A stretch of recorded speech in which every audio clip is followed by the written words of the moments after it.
Notre invité est un musicien originaire de Saint-Amour dans le Jura, un batteur au parcours assez incroyable qu'on a pu voir dernièrement sur la scène des Victoires de la musique. Et à ce qui paraît, il s'est dansé à la Carlton. Parce qu'il s'appelle Virgile Carlson. Voilà. Après avoir accompagné Louane en tournée, il fait désormais partie des musiciens de la chanteuse Oshi. Bonjour Virgile. Bonjour. En effet, ton parcours est assez incroyable. Il paraît que tout a commencé par de l'éveil musical quand tu avais 2 ans. Raconte-nous un peu tes débuts dans la musique. Les débuts de la musique quand on est petit, c'est plutôt, on va dire, les parents quand on est un peu hyperactif, qui nous mettent au conservatoire ou qui nous font faire de la musique. Mais c'est resté une passion qui a duré au fur et à mesure des années et qui est restée en fait le long de ma vie, jusqu'à mes 29 ans pour l'instant. Et ça se passe bien. Et il y a eu 2 étapes importantes en 2011, dont un tremplin musical et une date à l'Olympia. Est-ce qu'on peut en parler ? Bien sûr, on peut en parler.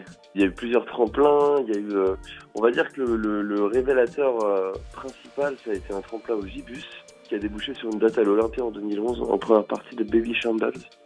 Mais j'étais encore un jeune étudiant. Et du coup, j'ai bifurqué après, ça m'a donné encore plus envie de faire de la musique. Donc je me suis dit, quitte à tenter, autant aller à Paris et tout miser là-dessus.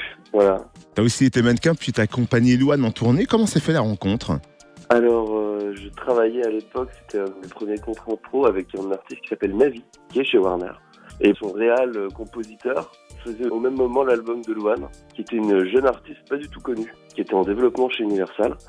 Et il se trouve qu'il cherchait une nouvelle équipe à l'époque, et il a proposé mon nom, donc j'ai rencontré le directeur artistique. Et j'ai proposé mon équipe et ils ont accepté et l'artiste a explosé et on est resté dessus et on a bossé pendant 2 ans dessus. Et désormais, tu accompagnes une chanteuse que l'on a reçue dans le grand studio public Fréquence Plus, c'est Oshi. Comment t'as été amené à rejoindre son équipe ?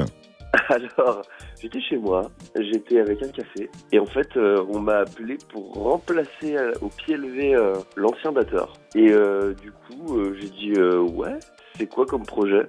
Et on m'a envoyé l'album et j'ai trouvé l'album canonissime. Et c'était à la base parti pour 6 dates et là je pense que ça doit faire 200 dates. Et je pense que je vais finir toute ma vie, toutes les dates avec elle parce que c'est exceptionnel. C'est bien parti, merci Virgile Carlson. Donc avec Oshi, c'est elle. Au Zénith de Dijon le 13 novembre notamment, et on pourra par ailleurs le voir avec son projet électro en juin au Festival des Heures Joyeuses à Couzance dans le Jura. Et pour suivre son actu, son Instagram, Virgile Carlson avec 2 S.